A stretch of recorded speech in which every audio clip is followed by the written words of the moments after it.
And thank you for what's so funny about peace, love, and understanding. That's our man Kev Moe, and you are tuned in to WLUW 88.7 Chicago Sound Alliance for another edition of the Live from the Heartland show. This is Michael James. I'm here with Katie Hogan and Tom Clark, and we've got a really nice lineup. We're going to have Jamara Alexander of the People's Narrative talking a little bit about an event coming up. We're going to have the one and only Michael Deutsch of the People's Law Office going to give us some tune-up, hip us to what's going on in a lot of fronts, and we have the incomparable Jackie Grimshaw from the Center for Neighborhood Technology. So good morning, and get ready for a lively hour with Katie Hogan, Tom Clark, and me, Michael James. So Michael, what do you think about this constitutional crisis we're in the middle of? Well, you know, I'm watching the TV all the time, and I keep hearing they've got a constitutional crisis. I got other people saying, well, we're not quite there yet. I think it's pretty detrimental to the future of the country to have a guy like this at the helm. So I think that we need to go forward on a lot of fronts to make sure we get a little more justice for everybody. But he's been so good for the economy. I mean, the stock market is just booming, and farmers are so excited because of the tariffs. Well, the farmers are really having a pretty hard time. The soybean thing is rough, and it's targeting people who probably did support Trump. On the economic front, I think we have to give a lot more credit to the last president we had, Barack Obama, because he did a lot of things that we are now reaping the benefits of. So be careful and be aware of the blonde-haired, whatever, orange-haired, ugly guy, whatever we want to call him, trying to take credit for things that a lot of other people made happen. So Rahm is continuing his farewell tour. Had a big editorial in the New York Times this week touting all his work on leading police reform in Chicago. I think it's a sign of his future as a novelist. Well, fiction. We're talking fiction. Now, you know, actually, the Tribune did do a nice piece on him, or a complimentary piece on Rahm, but they also responded to the New York Times piece that he did, saying that police reform was not something he led on, he was dragged on. I'm not sure if that's how they worded it, but that's what happened. Well, you know, the history shows that he waited a year to show a video that ended up probably would not have allowed him to be reelected for a second term. And of course, this is after he bashed Chuy Garcia for proposing 1,000 new cops, which he turned around and proposed himself 2 years later. So a lot of duplicity here. Duplicity is a good word, because this guy is a master of duplicity. Or, yeah, he says things that aren't true. I'm sure our last guest will have a few more things to say about Rahm's role in police reform in Chicago. Landslide Lori made the rounds of D.C. power corridors this week. I think she's real interesting. You know, I liked both our candidates for mayor in the final round. I think that Tony has done a lot of good things over time, but I kind of had a sense that Lori would be a little more out there and maybe more creative. And I think her going to Washington and showing up with a Trump right away made me at first a little squeamish, but then I thought about it because she went to see Nancy Pelosi too. I think she'll be an interesting mayor for this town. Well, she made all the right points, I thought. Was pretty gracious in explaining why she was meeting with certain people, and I'm optimistic that we're turning a new page. Although there's already discussion in the paper this morning about how the council is getting a little more independent, doesn't want her picking council chairs, which may leave Scott Waguespack out, not in a committee chairmanship. So. I wonder how that's going to all turn out. We can maybe talk to Jackie Grimshaw a little bit more about that whole reorganization of the council that may be taking place. Hi guys. Hi. Hey Katie, where you What's been? happening? I just fooling around in the engineering room. So, white privilege outrage of the week? Police don't like the cannabis law, but they'll take a bigger slice of the legal pot pie.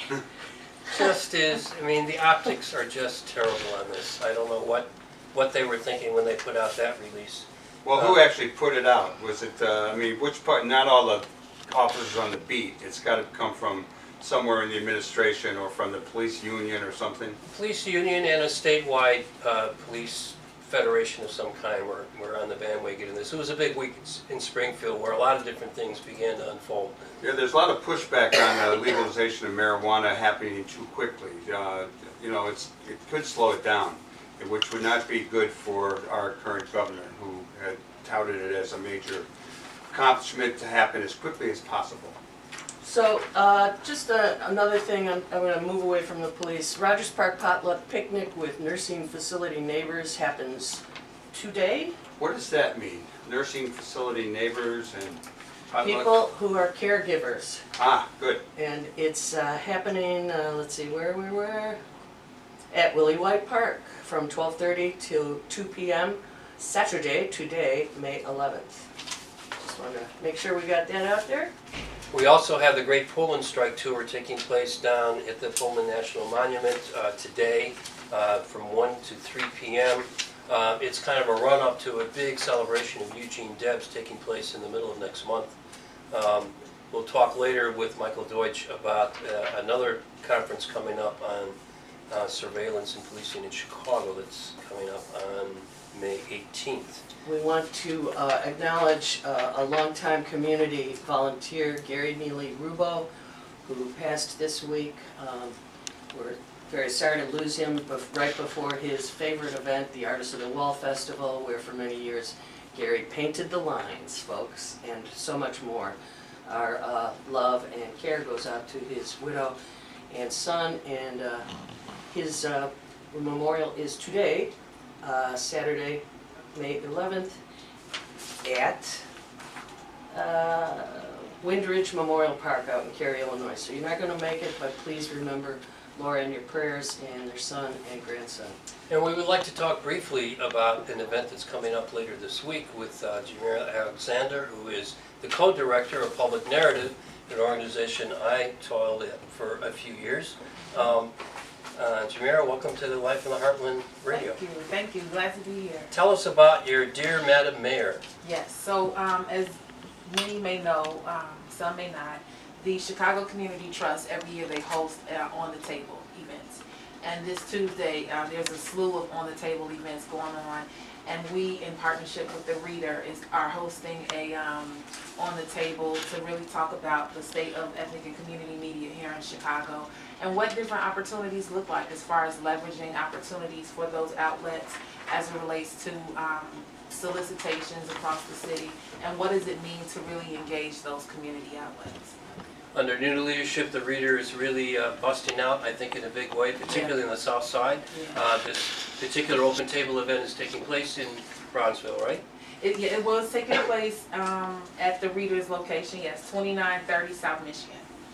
And as you said, it's part of several events the Community Trust is doing, but it's sort of also kicking off 30 years of Public Narrative's work with media, journalists, and community organizations. Absolutely, absolutely. And it's a tremendous time for us to really celebrate like where we've been, where we're going. I'm really excited about, the legacy that you've left. And just excited to really draw a younger audience at this point in time to understand what ethnic and community media is made of and how to really amplify the community voices. Jamira, it's so sweet of you to acknowledge Tom's legacy in this group that you're a part of. Hey, Tom. Yeah. Thank you, guys. Community Media Workshop, which he kept going for almost the 30 years that you are now celebrating. So more power to you, Shina.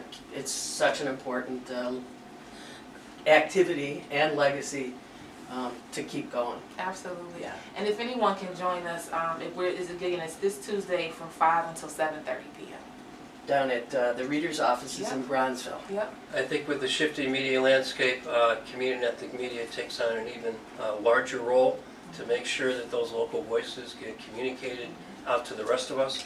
And it's a challenge for these small enterprises to figure out how to engage the internet and all those other digital tools to keep getting their stories out there. Yep. So I wish you the best of luck in trying to attract both a good crowd, and I know community and ethnic media will be very excited about being part of this event with the Reader. Oh yeah, absolutely. Thank you. We'll have you back soon. Okay, I love it. Love it. Thank You are Thank you. listening to Live from the Heartland, 88.7 FM, WLUW.org. We are coming at you with our guests right after this musical break from Mavis Staples. Oh. The entire show is rocking out to Mavis. We need to use that tune more often. Kev Mo, you got competition at I the would be opening. happy to. That's right. Tom's He's a our, treasure trove. Tom's our happy DJ when we're missing an actual live performer. He just goes mad. Thank you, Tom, for that. Thank Well, you, we're Mavis. kind of live performing around the table here during that tune. Indeed, It's indeed. a good one. I am so happy that despite my putting west instead of east on the directions, that the next guest made it here. Oh, thank the Lord. Jackie Grimshaw is a hero to many in this city for Hear, many good reasons. And we are so happy to be able to say that to her live and in person. And we're really honored that you came today. Jackie Grimshaw has way too many laudits, plaudits, whatever, to list them all, but my knowledge... you hear it enough? I hear it enough. Come on, Katie, give us a few good ones. Well, my contact with Jackie, actually, this would be boring and it's off air if we figured out where we first ever met, but down the road from when our first meeting was the Harold Washington campaign, both of them, where we were just working our tails off Exactly. all across the city, and Jackie was like the calm center of a chaotic whirlwind, certainly in the '83 campaign. By '87, we were a little more professional, and we were also, I think, more confident.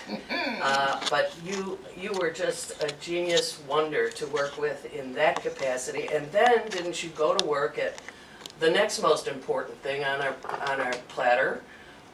Climate change and all the effects that city folk can have on making a difference at Center for Neighborhood Technology, Exactly. where you remain, and what's your title there? Vice Vice President for Governmental Affairs. Oh yeah, you're still doing that intergovernmental thing. Exactly. I can't get it out of my blood. All right, so let's start with, first of all, you were in the 5th floor, and so none of us are strangers to that, thanks to Mayor Harold Washington. What kind of advice would you give Lori Lightfoot ahead of her inauguration on May 20th? Well, she has put together, I think, a very good transition team, bringing in, I think, people who are the subject matter experts in various things that the city has a responsibility for. And going from there, in fact, we presented to her on the 17th, so she'll see the work of all of the transition committees she's put together. But, you know, after doing that, I think the next big thing you have to do is choose the right people. Right. You know, no one knows everything about everything, and it's important to surround yourself with the best talent you can find to implement, hopefully, some very good recommendations from the transition report. So having chosen the good leaders, I think the next thing to do is part of what she's doing now, and that's developing relationships with people that you have to rely upon to govern and govern effectively. And for her, the most important thing is the city council, obviously. You know, we have a strong council, weak mayor system of supposedly system of government here in Chicago. And you have to look at the city council, and that's been tremendous turnover.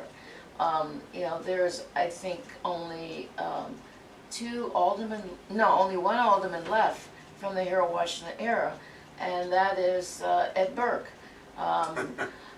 He's hanging on by Not his a fingernails. friendly guy to the Harold administration. No, it was a challenge dealing with Ed Burke.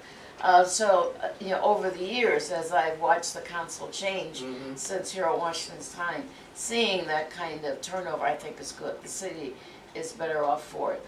But I think a lot of the young people coming in, young in terms of new, some of them are young in age as well. I think we have an opportunity now to have a city council and a new mayor that they both have to figure out how to work together. And how do you build trust? So that when the mayor proposes an ordinance, the city council does due deliberation on that ordinance, as they are supposed to do, and then, you know, move it towards legislation for the city. So you know, a good staff, good relationships with the bodies of government you have to deal with. And then I think the next thing is to have good policies. You know, the city of Chicago is facing a lot of challenges, from fiscal challenges to social challenges with, you know, crime and gun violence and you know, other kinds of social dysfunction, education, transportation. You know, so there are challenges in all kinds of places. And to move the city along and move forward, then, you know, she's going to have the policies that will resonate with the citizens of Chicago and with the city council and hopefully get passed. Are you on the transition team in the environmental segment, or? No, I'm on Are the you in transportation, government? the transportation and infrastructure. Another person from our office is on the environmental transition. And another one is on the I think it's citizen engagement, the social justice. Oh, I can't remember exactly. Such how a to title happening it. organization, Yes, CNT, to right. have 3 people on the transition team. Right. Yeah, you guys rock. Jackie, we at the opening of the show and during our banner, we talked about Lori Lightfoot and her trip to D.C. I'd like to know what your impression of her was and what impression she made when she went to Washington. Well, you know, that Washington relationship is important. As part of my job with Intergovernmental Affairs with Harold, we annually took a trip to Washington. We would develop a federal agenda, go to Washington, meet with the Illinois delegation, you know, R's and D's on the delegation. R's and D's. You have to have, Like you know, chicks and hens. you got, Never you mind. Good and bad. Yeah, you need to have everybody at least aware. Now, they may not all agree, but at least they were aware of the agenda. And I think that's what she was trying to do, is to develop those relationships, talk about, you know, how she sees the needs of the city and how the federal government, you know, needs to be a partner with the city of Chicago. And I think that was the right thing to do, as well as going down to Springfield. You have to do that. She's new, you know, nobody knows her in terms of the political establishment, and so it's an introductory tour for her, and I think that was right The right on. thing to do? Yeah. In her public statement, she claimed that she talked a lot about transportation needs, and particularly mass transit. The state is proposing a doubling of the gas tax and a $1,000 annual registration fee on electric vehicles. This is not being received well, particularly by people who thought they were being environmentally sound by buying an electric car, which of course costs more to begin with. Is this the right way to go about funding our roads? I mean, the reason for the high tax is because the gas tax has been the primary means of doing this, and now they're talking about doubling that. How do we catch up with our infrastructure needs with these kind of fees? Well, Tom, nothing in life is free. And the traveling public has had a free ride really since 1991, which was the last time the gas tax was raised. And you see it in our infrastructure. I mean, people complain about potholes. Well, it takes money to fix potholes. People complain about our transit system. Well, it takes money to buy new train cars and buses and have the staff to operate the transit system. And so where is that coming from? It's not manna from the sky. So it's, you know, what the legislature finally has the courage to do is to create these user fees. Now, you know, if you drive a car, you fill up with gasoline, and you pay sales tax as well as you pay a motor fuel tax. If you buy an electric vehicle, you don't pay those taxes. You're still using the roadway, right? So you're creating wear and tear on the roadway, even though you're not doing emissions, which I think is laudable. I mean, I'm all for electric cars, but you still have to pay for the infrastructure. And so, you know, I'm not sure if that's the right price or the right pricing that the legislature's put forward, but, you know, the electric vehicle drivers have to pay their fair share of using our roadways and creating, you know, some of the congestion that we have. You know, in Europe, people are used to paying a far higher tax when they buy a car and a far higher series of taxes on fuel. One reason why Europe has a lot more smaller cars, amongst other things. Exactly. Are there some lessons we could pull from that? there's a lot of lessons we can learn from Europe, not just in terms of the cars, but in terms of transit. You know, you could live very easily in almost any city in Europe without owning a car, you know? And we have now the share car business that's going, so you could, if you need a car for a weekend trip out to the countryside or whatever, you know, you can do it by way of a car share or rental or even, you know, Uber, if you're not going too far. So, you know, if we paid as much attention to having a multimodal system of transportation as they do in Europe, you know, we'd be far better off in terms of congestion, in terms of pollution, in terms of affordability. How do we, in the era of Trump, continue to grow the climate change offensive in cities and non-cities as well? That transportation and infrastructure and of course the environment have been your bailiwick all these years at CNT. What do? Do we just ignore the fact that there's a person who doesn't believe in climate change sitting in the White House and just forge ahead in our neighborhood-based and city-based efforts until we get rid of him and find someone reasonable? Oh, well, voting is important. Yes, indeed. So no, we don't have an option. You know, you can't follow you know, someone who wants to lead you in the wrong direction.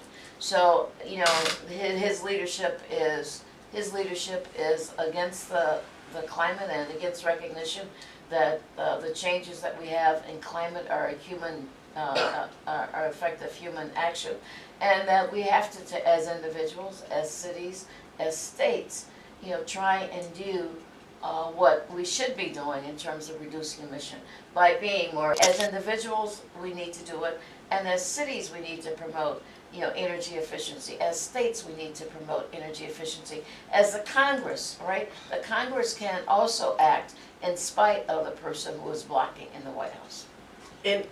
Go ahead, Michael. Well, I was going to jump back into city stuff. Katie doesn't want me to do that, so Katie, you asked the next question. No, I was going to jump back into city stuff too. We haven't left city stuff. Yeah, no, that's No, right. All of these things are city issues as well. I was going to ask for what do you think the future of Alderman Burke is, and is there going to be a kind of a counter that he helps organize to Lori coming in? Well, the future of Ed Burke, of course, is with the federal U.S. attorney. So, yeah, I can't speak to that. But, no, I think his opportunity to organize against the mayor, that's gone. There's no chance. I don't think he has any followers and have any allies, really. Well, no, I shouldn't say that. There are a couple of aldermen from his previous leadership days, I guess, that have a relationship with him. But for the most part, you know, with these new folks coming in and with the Progressive Caucus that was already there, no, I don't think those days of 29, 21, Michael, forget it. Right on. It's not happening. Fritz Kagi, the new assessor, is trying to get some reforms to the General Assembly. The Senate has approved it, but Michael Meinegan's House seems to be stalling. Isn't that a huge conflict of interest, given that his main income is from property tax assessment appeals? Amen, amen, amen. What do we do about that? Well, when do we get to shut down Mike Madigan? Each of us have members in the legislature. We need to talk to them. You know, we need to be active. If legislators don't hear from their constituents, then they follow the leadership. And the only way you can counteract that, I found that out, you know, when I was working for Harold. You know, part of my beat was the General Assembly. Yeah. And to the extent that legislators heard from the mayor, legislators heard from their constituents, is how they acted. And sometimes they acted in spite of the leadership. You know, Mike Madigan was speaker when I was there. Yeah. How many, that has been true for a long time, and voters need to understand how few of them need to send a message, make a call, or show up at their representative's office to make a difference. Now that the current occupant in DC has raised the level of activism and lots of people are signing petitions, lots of people are demonstrating, has that changed? Is the number higher? of those of us who have to call Kelly Cassidy to say, please, we need better recycling, or whatever. Has that changed? No, in terms of the number of folks contacting the legislators, I don't think that has changed. Okay. You know, Still a very low bar, people. Exactly. You know, I was telling a friend this, Julie Hamus once told us about how legislators react. And some folks find this kind of gross. So listeners, Come on, lay it on us. Listeners, don't be grossed out by this. But what Julie told us, Julie Hamus was a longtime representative in the Illinois General Assembly, and she said, you know, you go into your kitchen, the light's off, you turn the light on, and you see a roach, and you kill it, and you say, wonder where that came from. The next night, you go into the kitchen, you turn on the light, and there are 2 cockroaches. Man, kill those 2. And you're getting kind of curious I'm about, so grossed out, Jackie. about these roaches. The 4th night, you go in the kitchen, you turn on the light, and there are 4 cockroaches, and you're convinced there's an army of cockroaches behind the walls somewhere. And so she said that's all you need for a member of the legislature to start reacting. By 1 letter, you kind of ignore it. Okay, Said voters. 2 calls, you kind of Voters, ignore you are it. By the time you cockroaches. get 4 or 5 calls or letters, you're convinced there's a damn army with the same attitude that those 4 cockroaches. We will not have. soon forget that metaphor. You're talking about basic tools of citizen engagement, and that's something else you've been involved with at C&T. You've been using tools to try to help residents get engaged in sometimes highly technical development decisions and planning around their communities. Can you talk about some of those tools that C&T has developed? Oh yeah, well you know, C&T believes in helping people by having data-driven decision tools. So as Katie knows, but your listeners might, C&T is at this year celebrating their 40th anniversary. So this is 40 years of being in the community. Founding board member. A founding board member right here, Mr. Tom Clark, and so, over those 40 years, we have looked and tried to, and then our name actually comes from how do you create tools, methods, solutions for sustainable urban living. And so, we've covered a variety of issues over the years, energy and energy efficiency. We also, at one point, I'm sure back when Tom was on the board, we had a public issues committee so that we responded to what was going on. One of our big fights was against our last female mayor, Jane. What was her name? Oh yeah, Byrne. Jane They named the worst part of your driving experience in Chicago. I think it's perfect. It was a sexist backhand. Can't stand it. Yeah, that's for sure. But we fought her on the World's Fair coming to Chicago. But but right now we're focused on community development, energy. Not energy. We had Elevate Energy was our big energy program that we spun off as it's now its own 501c3. But transportation, urban flooding is a big thing, and so people who are experiencing urban flooding from all the rains we had in the last few days, check out our website, cnt.org, because we have, again, a number of actions that people can take to, deal with their urban flooding situation. So, we have, we try and give people information. So, for example, you're trying to find an affordable place to live.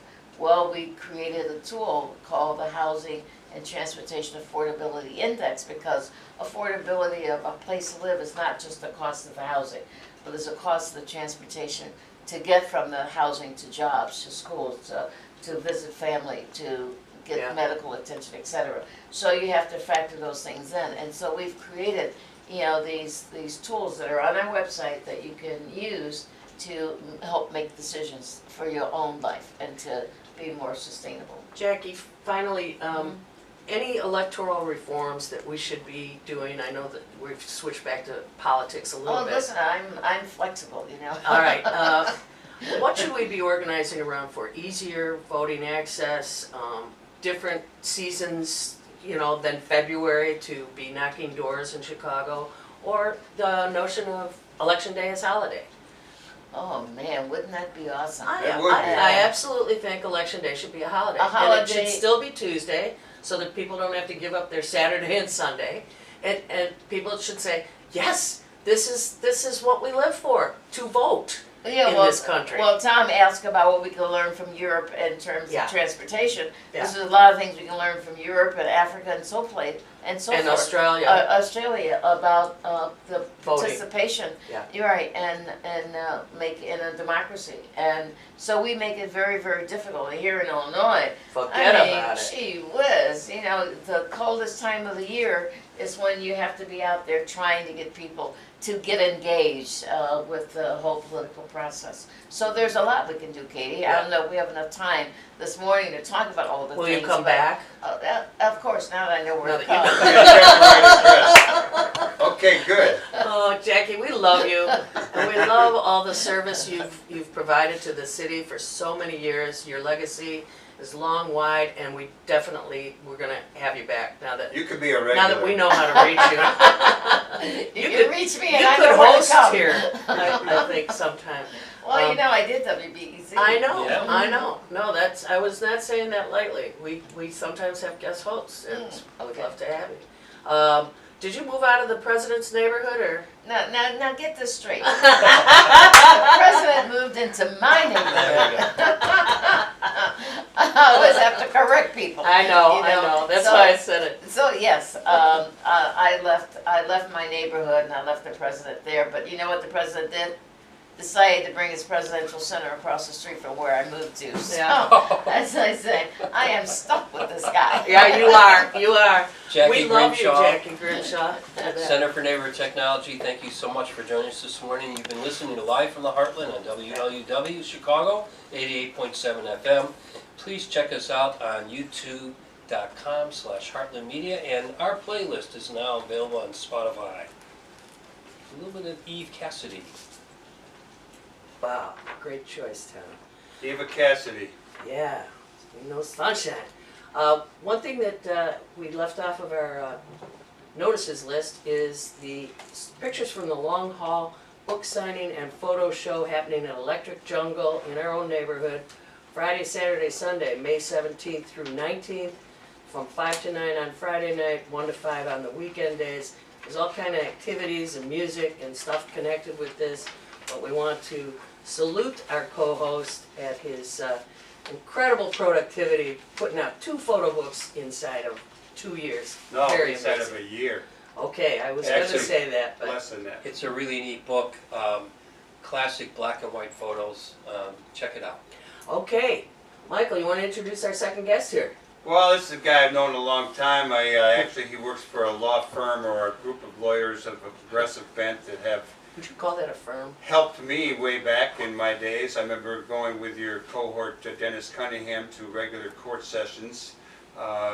The incomparable, the one, the only Michael Deutsch of the People's Law Office. I saw him at the YMCA the other day. I said, "Hey, Mike, we need to have you on the show." And he said, "Oh, I'd love to." Good morning to you, brother. Hi, good morning to you all. Great to Welcome be here. back. Thank you.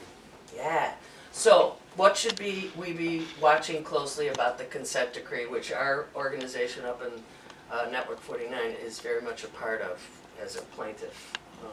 Well, I think we have to see how it's going to play out because there's really a limited amount of civilian involvement in it. They're not the civilian. There was a proposal called Community Policing Citizen Accountability, CPAC. See, Yeah, and a lot of groups were formed around that, a lot of progressive groups, and basically their involvement was kind of cut back, and there is no real... I didn't realize that. Yeah, there is no independent civilian review of police. That was a key part of it. Yeah, well, Rahm kind of finessed that and said, oh, we'll have some, you know, ex officio citizens, but no one has any power. And what CPAC was calling for was an elected civilian review board. which could be representative in all the different police districts. They could be a board that would review the hiring of a police superintendent. They could review police discipline and all other things, and it would be truly independent. Right now, I don't think it's truly independent. Right. And I think there's a lot of potential problems, and once you have police deciding about discipline on other police or on police policies, I think that's problematic. And I think it's going to be a difficult road to see if there's going to be real and meaningful change. Well, that's hard to hear. Yeah. Can you comment on the first quarter report about the reduction in Cook County jail population, allegedly because of the new lower bond or no bond policy? Well, I think that policy is a good policy, and if it is reducing the population in the Cook County jail, that's a good thing, but there's still a lot of people who are languishing in jail, waiting months for trial, getting bonds they can't make because they have, serious crimes they're charged with. So it's a step, but it's not really true reform. Mm. And we were all called to attention at an art installation in front of the Capitol this week, The Horrors of Family Separation. It's pretty moving, and I suggest everybody look it up. But you are involved in a deportation case in Detroit. Can you put some stories together for us about what the immigration scene right now is scaring us with? Well, I think there's a crisis not only at the border, but all across this country for immigrants. Yeah. And what is happening, we know what's happening with the separation of children. We know that they're gutted the asylum law. They're making people wait indefinitely to even get in to make an asylum claim. They're in Mexico. They don't have proper housing, proper food, proper medical care. And when people do get in, a lot of them are being detained. Children are being detained with families. 2,500 children are missing. We don't even know where they are. We had 2 kids die in this scene. And it's horrific. But it's also challenging people who have been living in this country for years, who have green cards and who even are citizens, and are going after them. For example, I have 2 cases that dealt with people who were legally living in the United States. One was a Palestinian woman who had citizenship, and they went back and looked at her citizenship application, and 40 years earlier she had been arrested by the Israelis, tortured, put in prison, given a prison sentence. So when she came to the U.S., she had been living here for 10 years and had a green card, and then she said, oh, I want to become a citizen. She applied for citizenship. They asked you, have you ever been arrested or have you ever been charged with a crime? She's thinking 40 years ago, I don't even want to think about it. She's got post-traumatic stress as a result of what happened to her. Yeah. She blocks it, she says no, and they come after her and they indict her and prosecute her in a federal court in Detroit and take away her citizenship and deport her. For lying? For lying. For lying on her naturalization application. The guy in the White House can go scot-free. Yeah, lying, any lie, and we try to present the idea that she suffered from post-traumatic stress and that blocked that horrific past, and the judge refused to let us put that defense on, refused to let us talk about, she was convicted by a military tribunal, by an Israeli military tribunal. The torture was denied. They said she was never tortured when there's all this evidence of torture. Even the UN found that she was tortured. And what's the status of her situation? She's in Jordan. She's been deported. Oh, God. Rasmia Odeh. She was a big community leader here, a very popular, very supportive. Right now I'm representing a Kurdish man who's been in this country since 1991. He got political asylum. He built a life, he married, he had a daughter, he opened a restaurant called Gulistan, which is in the harbor area near Union Pier. Very popular, people love him. you go around, you see. Carol Marine has taken up his cause. Yeah, in one exactly, right? exactly. And you can see bumper stickers, free Ibrahim. Yep. Even straight people, they love Really they love- popular yeah, guy. Yeah. Even And, straight people? What kind of straight Well, people? yeah, really. Define straight, dude. Well- Independence? Never mind. No. We'll keep going. So he had a green card, he was living here legally, you know, built this beautiful business, and said, I want to be a U.S. citizen. And he applied for citizenship, and they said he lied. They investigated him and said he lied on his green card, and therefore they're going to take his green card away because he didn't, which is not true, but he was involved with the Kurdish resistance years ago when he was in his early 20s. And he was arrested and tortured horrifically, electric shock, and everything you can name. And he finally got out and came to the U.S. and he got political asylum too. And now they take it away. They're saying he's a terrorist because he was somehow related to the PKK, which is a liberation group. This is before the PKK was ever considered a terrorist group. The Kurds, who we have used like Yeah, a football yeah, exactly, for the last exactly. 20 And we're years. using again. Yes, Right now. exactly. Incredible, Exactly. incredible. So now, his deportation has been stayed for years because a U.S. senator from Michigan put in a private bill. He knew he couldn't get it passed, Right. but it delays Sure. his deportation. Well, that senator retired, and they went after him again, and they were ready to deport him. Turkey's after him. Yeah. The head of Will Call. What's his name? Will Call, the band. Come on, Oh, Tweety. Tweety Jeff Tweedy. had a God, I can't believe it. a fundraiser for him, a performance that he did. Uh-huh. Before the performance, the Turkish consul called him and said, "You better not do this support for him because he's a terrorist." And Tweety, to his credit, just went ahead and did it. Right Did on. he cuss at him before? Anyway, it made me want to cuss. Anyway, so now Turkey's saying he's a terrorist. It's in the newspaper. I mean, this is like 25 years ago that he was arrested, and he's already. And now they're saying they want him back. Before they said he's not a U.S. citizen, he's not a Turkish citizen, so we don't care about him. Now they want him back. They're ready to do it. The U.S. is ready to send him back, and right on the eve of that, the lawyers and us filed a new hearing to say that he would be subject to more torture if he went back. There's called CAT, a Commission Against Torture, and you cannot be sent back to a country if there's a likelihood you'll be tortured. He had a hearing in front of an immigration judge, which is not necessarily very progressive, and the judge found he would be likely to be tortured and refused to send him back.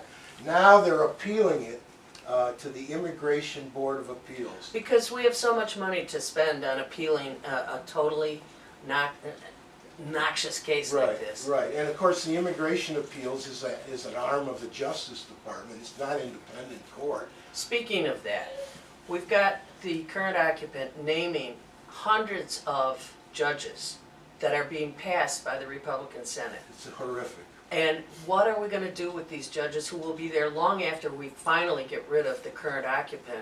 What do you, as a lawyer involved so much as you have been and through the People's Law Office, in getting the rule of law to actually work for us on the ground, what are we going to do with these judges? What kind of law students do you want to encourage to come in to offset that? Anything. Well, it's very depressing. The federal courts are going to be changed, dramatically, and the Supreme Court has already been changed. Yeah. And if one more justice, a liberal justice, Please, dies, God. we're dead. And there's been some suggestions, and I kind of support it, to add more judges to the Supreme Court. And that would, if we could get a couple of liberal judges on the Supreme Court, that is a protection.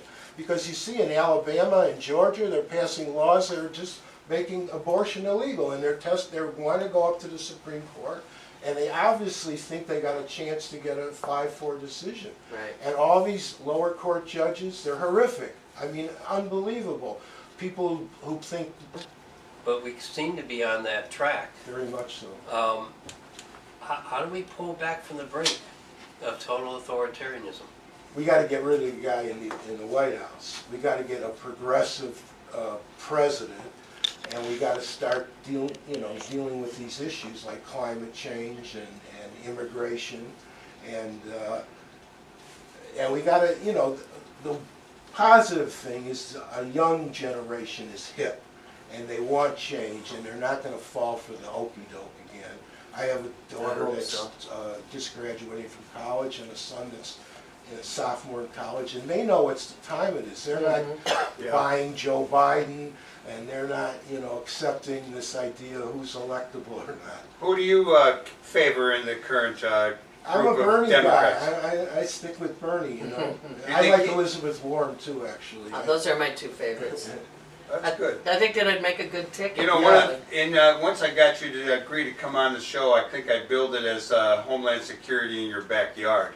You want to tell us a little bit about the role of Homeland Security these days, and ICE included?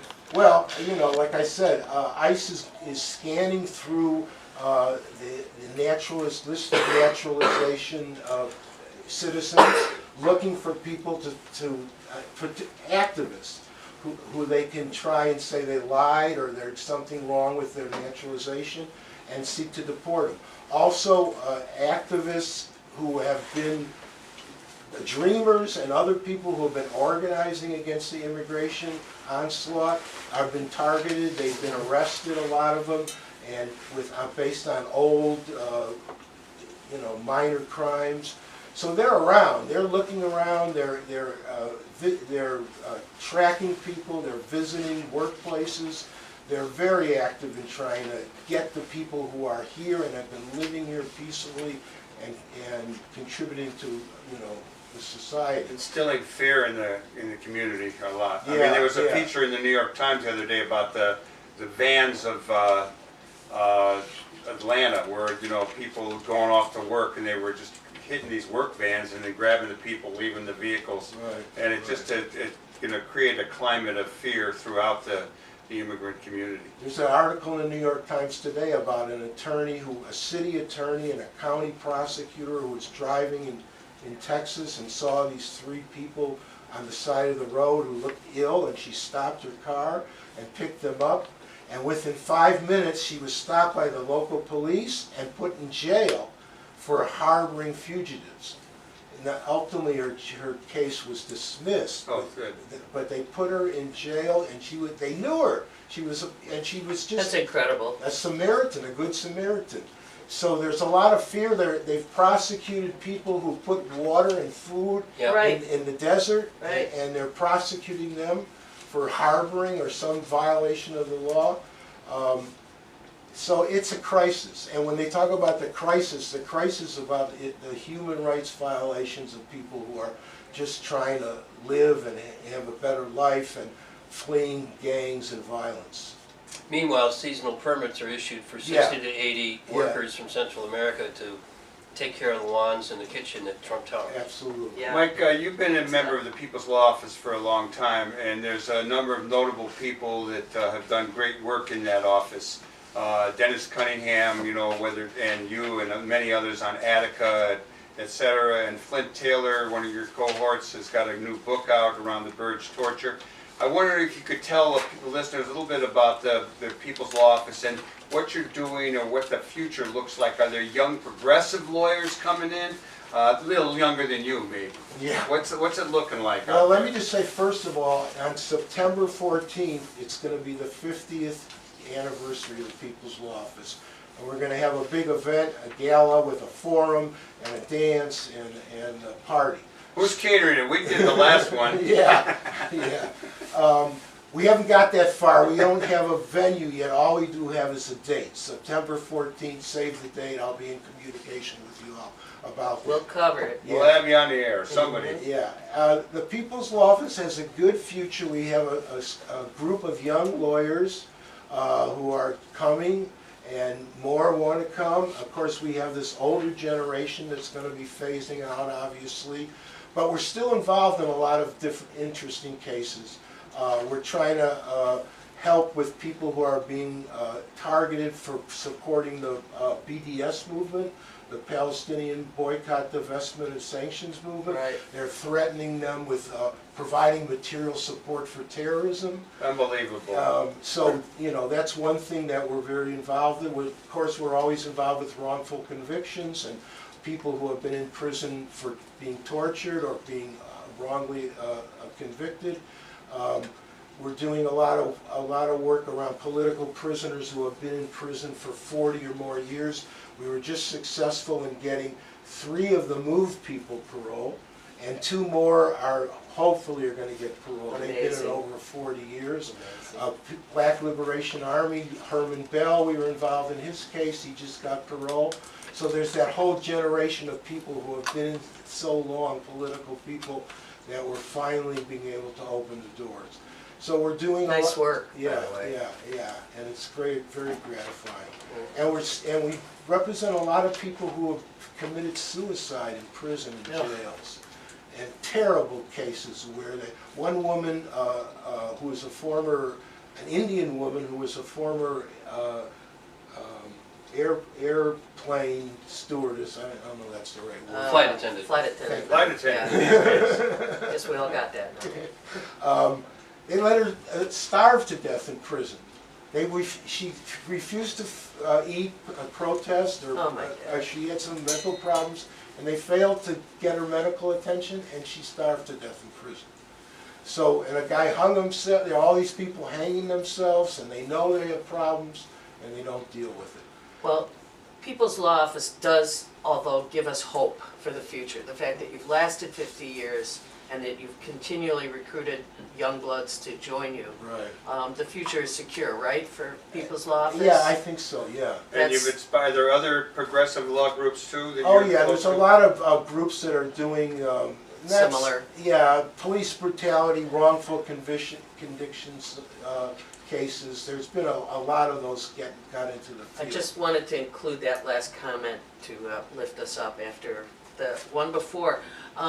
Michael, there's never enough time to talk with people like you. We thank you for your life's work, which has been so incredibly important and treasured by many. Maybe the most treasured, getting people's freedom back for them. So we'll you'll have come you back again. on. I'll come back, yeah. Yeah, we'll get a new picture of you. Okay, all right. All right, so we want to thank everybody for tuning in to this week's Live from the Heartland. For Tom Clark, Katie Hogan, myself, Mike James, James Porter, other people who make this show possible, we continue to ask you to do good in the world. And we want to thank the guests that we had, Michael Deutsch and Jackie Grimshaw. And next week we have Reverend Joseph Mulligan on the 50th anniversary of the Chicago 15 draft record burning on the South Side, and Robin Wolf Scheffler, an MIT history professor, on the history of science focusing on cancer. And So, more good tunes in between. yeah, we'll have more good Let's tunes. listen to Sapphire as And we like go we out. say, do good in the world needs all the good that we do. All All power to the people. Over and out. All right.